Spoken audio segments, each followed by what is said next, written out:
नमस्कार, आप देख रहे हैं बदलाव की बहार। मैं हूं आपके साथ सोनल। जी हां, छत्तीसगढ़ में अगले साल विधानसभा चुनाव हैं। इससे पहले बीजेपी में बदलाव का सिलसिला जारी है। बीजेपी ने अपने 13 जिला अध्यक्षों को बदल दिया है। क्या ये सत्ता के लिए नया दांव है? इस पर देखिए हमारी विस्तृत रिपोर्ट।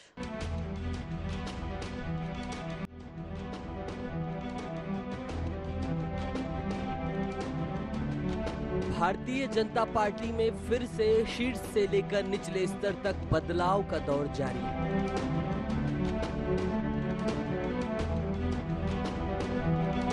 पहले प्रदेश प्रभारी, प्रदेश अध्यक्ष और नेता प्रतिपक्ष को बदलने के बाद अब भाजपा ने निचले क्रम का जिलाध्यक्ष बदलने का फैसला लिया है। भाजपा के प्रदेश अध्यक्ष अरुण साव ने मंगलवार की रात को 13 जिलाध्यक्षों की नियुक्ति आदेश जारी कर दिया है।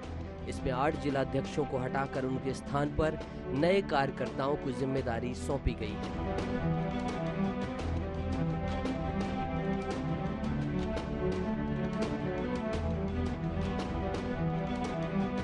वहीं 5 नए जिलों में भी जिलाध्यक्ष नियुक्त किए गए।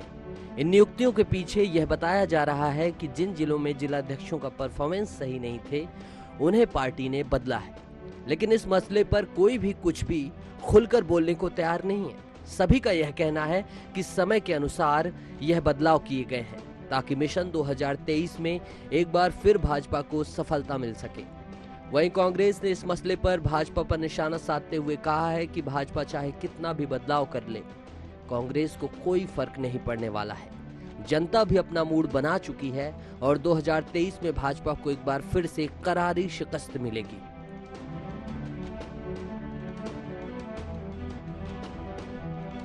यहां बदले गए हैं जिला अध्यक्ष। 18 अक्टूबर की रात छत्तीसगढ़ भाजपा में बड़ा बदलाव हुआ। प्रदेश अध्यक्ष अरुण साव के निर्देश पर 13 जिला अध्यक्ष बदले गए। रायपुर शहर की जिम्मेदारी जयंती पटेल, भिलाई में ब्रजेश ब्रिजपुरिया को जिम्मेदारी दी गई, राजनांदगांव में रमेश पटेल, मोहला मानपुर अंबागढ़ चौकी में संजीव पटेल को कमान मिली, खैरागढ़ छुई खदान गंडई में धम्मन साहू को, नारायणपुर में रूपसाय सलाम जिलाध्यक्ष बनाए गए, सुकमा में धनीराम बारसे, सक्ती में कृष्णकांत चंद्रा, जांजगीर चांपा में गुलाब चंदेल की जिम्मेदारी मिली, सारंगगढ़ में सुभाष जालान, जशपुर में सुनील गुप्ता को कमान मिली, मनेन्द्रगढ़ चिरमिरी भरतपुर में अनिल केशरवानी, कोरिया में कृष्ण बिहारी जायसवाल को जिलाध्यक्ष बनाया गया।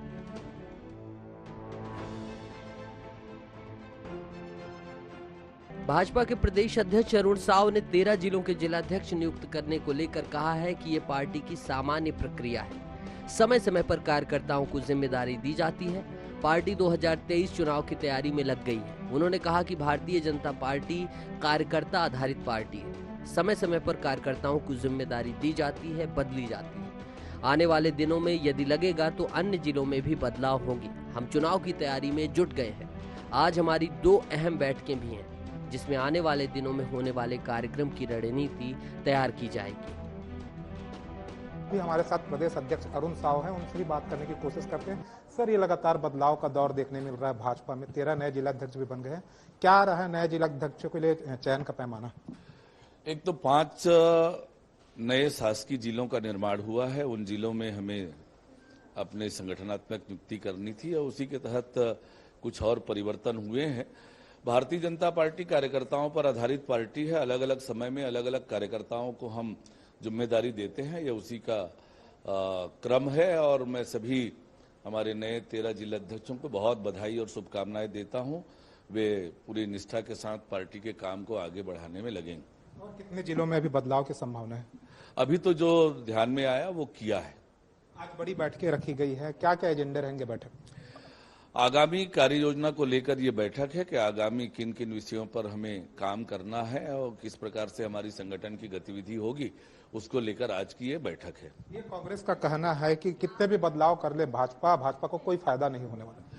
ये परिवारवादी पार्टियां वर्षों से एक परिवार जो है कांग्रेस पार्टी को चलाती है। वो वैसा ही देखते और चाहते हैं। लेकिन भारतीय जनता पार्टी कार्यकर्ता पर आधारित पार्टी है। अलग अलग समय पे हम अपने अलग अलग कार्यकर्ताओं को जिम्मेदारी में लगाते हैं। सब कार्यकर्ता मिलकर पार्टी के काम को आगे बढ़ाएंगे। एक बड़ा सर्वे आया है छत्तीसगढ़ को लेकर के प्रदेश के मुख्यमंत्री भूपेश बघेल को नंबर 1 करार दिया गया, कैसे देख रहे हैं इस सर्वे को? आज छत्तीसगढ़ जिस प्रकार से भ्रष्टाचार में नंबर 1 है, जिस प्रकार से अपराधीकरण में नंबर 1 है, आज छत्तीसगढ़ में जिस प्रकार से माफिया राज चल रहा है, आज जिस प्रकार से छत्तीसगढ़ में विकास के सारे काम ठप हैं, जिस प्रकार से सड़कों के गड्ढे सरकार नहीं पाट पा रही है, और ये जो सर्वे रिपोर्ट आया है न तो उसमें मुझे लगता है सैंपल साइज और बाकी की डिटेल आई नहीं है, लेकिन जिस प्रकार से आज हर वर्ग इस सरकार से नाराज है तो ये मुझे आश्चर्य होता है इस रिपोर्ट को लेकर। इस बदलाव में राजधानी रायपुर के निवर्तमान जिलाध्यक्ष श्रीचंद सुंदरानी की छुट्टी हो गई है। उनके स्थान पर अब नए जिलाध्यक्ष की कमान जयंती भाई पटेल को दी गई है। INS 24/7 से चर्चा करते हुए श्रीचंद सुंदरानी ने कहा कि उन्हें अपने मौजूदा कार्यकाल पर काफी खुशी है। पार्टी ने उन्हें सेवा का मौका दिया, इसके लिए वे जीवन भर आभारी रहेंगे। आने वाले समय में भी पार्टी उन्हें बड़ा दायित्व देगी। श्रीचंद ने यह भी कहा कि एक बार फिर वे रायपुर उत्तर विधानसभा सीट से पार्टी का चेहरा होंगे। वहीं रायपुर जिले की कमान मिलने के बाद जिलाध्यक्ष जयंती भाई पटेल ने कहा है कि वे लगातार 25 वर्षों से पार्टी की सेवा कर रहे हैं। पार्टी में वे विभिन्न पदों पर भी रहे और पार्टी के एक एक जमीनी कार्यकर्ता से सीधा उनका संपर्क है। इसका लाभ आगामी 2023 के चुनाव में भी मिलेगा। भारतीय जनता पार्टी में बदलाव का दौर निरंतर जारी है और अब राजधानी रायपुर में नए जिलाध्यक्ष भी नियुक्त कर दिए गए हैं। रायपुर की कमान भाजपा के वरिष्ठ नेता जयंती भाई पटेल को सौंपी गई है। अभी हमारे साथ जयंती भाई पटेल जी भी हैं, उनसे ही बात करने की कोशिश करते हैं। ये लगातार बदलाव का दौर जारी है, कितना विश्वास था कि आपको ही मिलेगी रायपुर जिले की कमान? देखिए, मैं लगातार लगभग 25 वर्षों से भारतीय जनता पार्टी के संगठन में सक्रिय रूप से कार्य करते हुए मैंने लगभग ऐसे अनेक दौर देखे हैं कि पार्टी ने ऐसे जवाबदार व्यक्तियों को पार्टी ने दायित्व दिया, उन्होंने बहुत अच्छे से पार्टी संगठन को चलाया। लेकिन समय सबका निश्चित होता है, समय के अंतराल में नया जिलाध्यक्ष को बनाना रहता है। मुझे ऐसा लगता है कि भारतीय जनता पार्टी ने एक ऐसे कार्यकर्ताओं को यह दायित्व दिया है, क्योंकि आने वाले वर्षों में चुनाव का भी दौर है। संगठन में जिनको ज्यादा रुचि हो, क्योंकि मैंने शुरू से ही पार्टी के अंदर में चुनाव को मैंने अपना राजनीतिक कैरियर नहीं समझा है, मैंने संगठन को अपना कैरियर समझ के कार्य करता हूं। आज मैं 20 वर्षों से भारतीय जनता पार्टी के जिले के युवा मोर्चा के उपाध्यक्ष, फिर अध्यक्ष, उसके बाद भारतीय जनता पार्टी का मैंने अध्यक्ष के पहले का उपाध्यक्ष का और महामंत्री का कार्यकाल भी किया। तो जो मेरे अंदर में आत्मविश्वास था, मुझे यह ऐसा लग रहा था कि मेरे कार्य के बलबूते पर पार्टी को यह तय करना होगा कि कोई अगर संगठन का काम करेगा तो उसमें मेरा नाम शायद उन्होंने ऊपर रखा। मैं पार्टी के सभी वरिष्ठ नेताओं को बहुत बहुत आभार और धन्यवाद देता हूं कि एक ऐसे कार्यकर्ता जो जमीनी स्तर पर काम करता है और अपने काम के बलबूते पर पार्टी के संगठन को मजबूत करता है। निश्चित तौर पर यह एक संदेश देने का काम था कि काम के आधार पर भी कार्यकर्ताओं का चयन होता है। आज मैं सौभाग्यशाली हूं कि भारतीय जनता पार्टी ने मुझे रायपुर जैसे महत्वपूर्ण जिले का जिलाध्यक्ष का दायित्व देकर मुझे भी गौरवान्वित महसूस करने का एक अनुभव मुझे भी आ रहा है। मिशन 2023 को लेकर भाजपा में बदलाव का दौर जारी है और अब जो है नए जिलाध्यक्षों की नियुक्ति कर दी गई है। 13 जिलाध्यक्ष नियुक्त किए गए हैं, जिसमें जो है रायपुर के जिलाध्यक्ष श्रीचंद सुंदरानी भी प्रभावित हैं। उनके स्थान पर जयंती भाई पटेल को नई जिम्मेदारी दी गई है और अभी हमारे साथ निवर्तमान जिलाध्यक्ष श्रीचंद सुंदरानी जी हैं, उनसे ही जानने की कोशिश करते हैं कैसा रहा उनका कार्यकाल। सर, कल एक लिस्ट जारी की गई है, 13 नए जिलाध्यक्ष बनाए गए हैं और आपके स्थान पर जयंती भाई पटेल को जिम्मेदारी दी गई। आपका कार्यकाल कैसा मानते हैं पूरा? देखिए, निश्चित रूप से 2.25 साल का मेरा कार्यकाल रहा और बड़ा सफल कार्यकाल रहा। कार्यकर्ताओं को आंदोलन करने के लिए प्रेरित करना, कार्यकर्ताओं को संगठित करना और पार्टी के 2023 के संदेश को 2024 के प्रधानमंत्री जी के चुनाव के तैयारी और प्रधानमंत्री जी की योजनाओं को, पूर्व सरकार डॉक्टर रमन सिंह जी की योजनाओं को जिले भर में पहुंचाने में हम सफल रहे। लगातार हम आंदोलन करते रहे, लगातार हम पार्टी के आदेशों का पालन करते रहे। और निश्चित रूप से मैं जिस समय मुझे जिला अध्यक्ष बनाया गया था, मैं कोई दावेदार भी नहीं था। पार्टी ने स्वयं मुझे ये जिम्मेदारी दी थी। मैं पार्टी के वरिष्ठ नेताओं के प्रति, पार्टी के जिले के पदाधिकारियों के प्रति, पार्टी के सभी 16 मंडल अध्यक्ष, महामंत्री और सब पदाधिकारियों के प्रति दिल से आभार व्यक्त करता हूं, क्योंकि उन्होंने मुझे सहयोग किया। अगर वे सहयोग नहीं करते तो मेरा एक भी आंदोलन सफल नहीं होता। बड़े बड़े आंदोलन इस राजधानी ने किए हैं जो पूर्ण रूपेण सफल रहे हैं। निश्चित रूप से यह कार्यकर्ताओं का प्यार ही था जिसके कारण मैं सफल हुआ।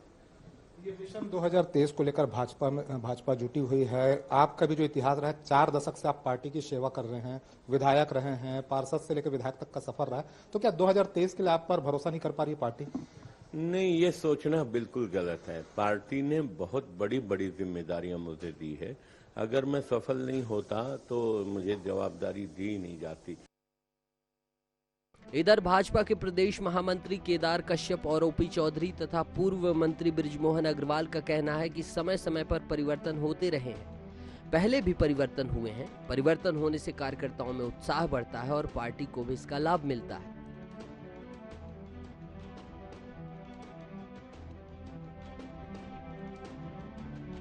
पार्टी 2023 को लेकर अपनी रणनीति बना रही है और 2023 में एक बार हम फिर चुनाव मैदान पर उतरेंगे। जो जिलाध्यक्ष बदले गए, क्या उनके परफॉर्मेंस ठीक नहीं थे? इस प्रश्न के उत्तर पर उन्होंने कहा कि ऐसी बातें नहीं हैं। उनका उपयोग पार्टी कहीं और करेगी। नए लोगों को जवाबदारी इसी संदर्भ में दी गई है। वे एक नई रणनीति के तहत काम करेंगे। देखिए, कुछ जगह के जिलाध्यक्ष परिवर्तित किए गए हैं, लेकिन जो पुराने जिलाध्यक्ष हैं वो भी अच्छे कार्य कर रहे थे और उनका जो उपयोगिता है वो दूसरे स्थानों पर होगी। और भारतीय जनता पार्टी के प्रदेश नेतृत्व ने तय किया है, अध्यक्ष जी ने तय किया है और हमें लगता है कि आगामी चुनाव की दृष्टि से और किस तरीके से उनकी भूमिका महत्वपूर्ण हो सकती है, चाहे वो जिलाध्यक्ष हो या पूर्व जिलाध्यक्ष हो या पार्टी के कोई भी पदाधिकारी हो, उन सबका समुचित तरीके से उपयोग किया जाएगा। भारतीय जनता पार्टी संगठन के आधार पर चलने वाली एक अनुशासित पार्टी है। इसमें संगठनात्मक परिवर्तन समय समय के अनुसार पार्टी और अपनी रणनीति के तहत करती रहती है। एक स्वाभाविक प्रक्रिया के रूप में इसे देखना चाहिए और भारतीय जनता पार्टी हमेशा एक बेहतर कॉम्बिनेशन बनाने का प्रयास करती रहती है। एक स्वाभाविक निरंतर रूप से यह प्रक्रिया चलती रहती है और हम सांगठनिक अनुशासन के साथ रहते हुए सभी लोग कार्य करते हैं। पार्टी में जब बदलाव होता है तो वो सोच समझ कर होता है। जो व्यवस्थाएं हैं, संगठन हैं, उसमें गति देने के लिए होता है और निश्चित रूप से अब जो नए अध्यक्ष बने हैं उनके आने से गति और तेज होगी और पार्टी का संगठन मजबूत होगा और 2023 का चुनाव जीतने के लिए हम तैयार होंगे। अन्य जिलों की बात करें तो भिलाई में नया भाजपा जिलाध्यक्ष ब्रजेश बिजपुरिया को बनाया गया है। बिजपुरिया 1992 से 96 तक भी जिलाध्यक्ष रह चुके हैं। वे पूर्व मुख्यमंत्री डॉक्टर रमन सिंह के बहुत करीबी हैं। संघ के प्रचारक के तौर पर भी उन्होंने काम किया है। झुग्गी झोपड़ी प्रकोष्ठ के अध्यक्ष, स्टील मंत्रालय के सदस्य सहित कई अहम पद पर रहने वाले बिजपुरिया को जिलाध्यक्ष बनने पर पार्टी अब एक्शन मोड पर नजर आएगी। साथ ही 2023 का मिशन भी फतेह करेगी। भिलाई जिलाध्यक्ष ब्रजेश बिजपुरिया जी बन गए हैं। 2023 के चुनाव की कमान कहीं ना कहीं पार्टी ने एक बड़ा दायित्व उनको दिया है। पुराना समय का अनुभव है। कैंप कुर्सी पर सुपेला के गलियों को जानते हैं, बारीकियों को जानते हैं, कौन नेता में क्या पावर है, कैसे हैं, सब कुछ जानते हैं। तीनों जो बड़े नेता हैं उनमें समन्वय बैठाना है और उनके जो कार्यकर्ता हैं पार्टी के लिए कैसे हित करें, ये इनको अब लाइन पे लगाना है। जी बिजपुरिया साहब, अब जिलाध्यक्ष बन गए हैं, किस प्रकार से बधाई हो, क्या आगे जिम्मेदारी? पार्टी ने एक बहुत बड़ी जिम्मेदारी दी है, मेरे पर विश्वास किया है, उस विश्वास पर मैं खरा उतरूंगा और केवल कमल को खिलाना है, कमल को मजबूत करना है और 2023 में कमल को प्रदेश के अंदर खिलाना है। सरकार भाजपा की बने, उसमें भिलाई की सहभागिता ज़्यादा से ज़्यादा हो, इस बात का प्रयास करूँगा। दोबारा आपको जिम्मेदारी दी गई है। बड़े बड़े लोग मैदान में थे, उनको कहीं ना कहीं पछाड़ कर आपको दी गई है। संघ के भी करीबी हैं, रमन सिंह साहब को देखे हैं हम, आपके हर चीज़ में आते हैं और बाकी बड़े लोग भी आते हैं। तो कैसे अचानक आपको जिम्मेदारी दी गई, कब कैसे का फ़ोन आया? देखो भाई, मुझे तो आखिरी तक कोई खबर नहीं आई मुझको तो सूर्य राव में दूर में बैठा हुआ था राजेंद्र ठाकुर के पास में, वहाँ से लौट के आया तो सूर्य राव बताया भैया आप अध्यक्ष बन गए, मेरे को मालूम ही नहीं था। तो फिर उसने बताया कि मैं व्हाट्सअप भेज रहा हूँ आपको, तब मुझको मालूम पड़ा अध्यक्ष बना। और सवाल इस चीज़ का पार्टी के अंदर कोई पछाड़ने वाला मामला नहीं है। 3 नेता हैं, सरोज पांडे जी राज्यसभा सांसद हैं, विजय बघेल साहब हैं, प्रेम प्रकाश पांडे जी हैं, विद्यारतन भसीन हैं, उनकी पूरी टीम से समन्वय कैसे बैठेगा, क्या उसके लिए? देखिए, सब कमल के लड़ रहे हैं, सबका उद्देश्य कमल को आगे बढ़ाना है और उस कमल को लेकर मैं चल रहा हूँ। तो सारे के सारे कमल के साथ आएंगे और कमल को खिलाएंगे और कमल को 2023 में इस प्रदेश में सत्ता में बैठा लेंगे। इसके साथ ही लंबी लड़ाई के बाद राजनांदगांव भाजपा जिला संगठन की कमान रमेश पटेल को सौंपी गई है। रमेश पटेल भाजपा के 3 बार के शहर अध्यक्ष भी रहे हैं। साथ ही वह राजगामी संपदा न्यास समिति के अध्यक्ष की कमान भी संभाल चुके हैं।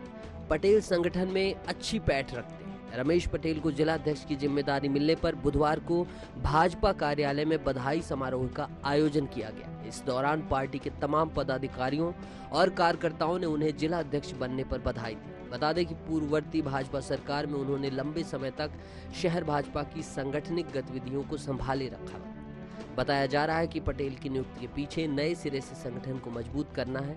उनके नाम पर पूर्व मुख्यमंत्री डॉक्टर रमन सिंह और मौजूदा सांसद संतोष पांडे की भी सहमति थी, लिहाजा वह दूसरे दावेदारों से आगे निकल गए।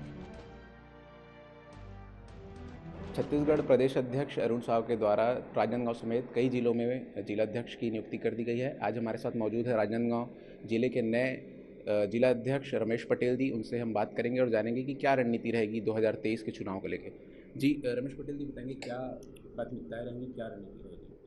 जो नई जिम्मेदारी प्रदेश भारतीय जनता पार्टी ने राजनांदगांव जिले के लिए मुझे जिला का अध्यक्ष बनाया है। हम संगठन को मजबूत करके संगठन को निचले स्तर पे ले जाके जो हमारी कार्यप्रणाली है, बूथ से लेके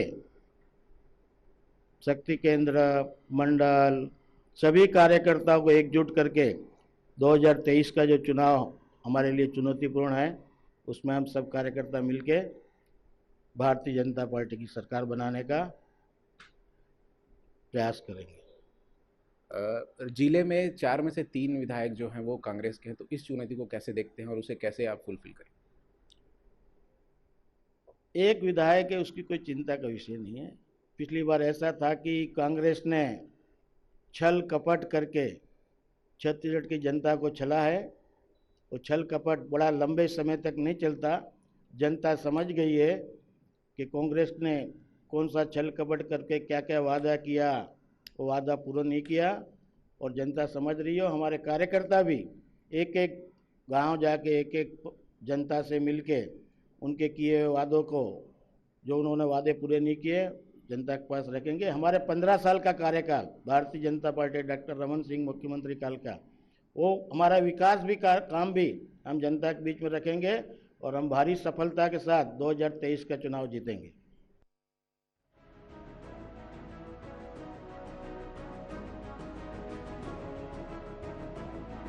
इधर नारायणपुर में भाजपा ने आदिवासी नेता रूप साय सलाम को भरोसा जताया है। बीजेपी ने उन्हें नई जिम्मेदारी दी। इसके पहले भाजपा जिलाध्यक्ष की कमान बृजमोहन देवांगन के हाथों में थी। रूप साय के नाम की घोषणा होने के बाद भाजपाइयों में खुशी की लहर है। नए जिलाध्यक्ष रूप साय सलाम का कहना है कि आगामी विधानसभा चुनाव में उनकी पूरी टीम शिद्दत से काम करेगी। कांग्रेस के गढ़ में सेंधमारी कर भाजपा की जीत पक्की करेंगे। को लेकर देर रात हुए फेरबदल में नारायणपुर से भाजपा ने एक आदिवासी नेता को अपना जिलाध्यक्ष चुना है। हमारे साथ मौजूद है भाजपा के नए जिलाध्यक्ष रूप साय सलाम। इनसे चर्चा करते हैं कि वे इस चुनौती को किस नजरिए से देखते हैं। आपको भाजपा ने नया जिलाध्यक्ष फिर से चुना है, आप किस नजरिए से देखते हैं? आप पत्रकारों को भी मैं बधाई देता हूं और प्रदेश संगठन को भी बधाई देता हूं। मेरे को जो है दूसरा बार जिलाध्यक्ष बनाने से मैं इस बार फिर से देखता हूं कि अपने नारायणपुर जिला में पहले जो भी हारे, लेकिन इस बार हम लोग कोशिश करेंगे कि हमारा दायित्व अच्छे से निभाएंगे और मेरा सातों प्रपोस्ट जो होते हैं उनको भी मैं सबको लेकर चलूँगा और मैं अपने नारायणपुर जिला में मैं 100% जीत दिलाने का कोशिश करूँगा।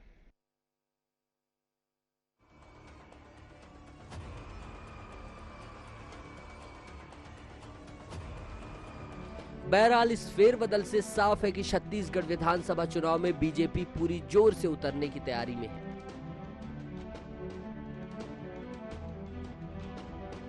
और सत्ता पर काबिज होने के लिए एड़ी चोटी का जोर लगाना शुरू कर दिया है। फिलहाल बीजेपी के इस बदलाव का परिणाम 2023 विधानसभा चुनाव के रिजल्ट के बाद ही पता चलेगा। Bureau report, Raipur. और इसी के साथ बुलेटिन में फिलहाल इतना ही। दीजिए इजाजत। नमस्कार।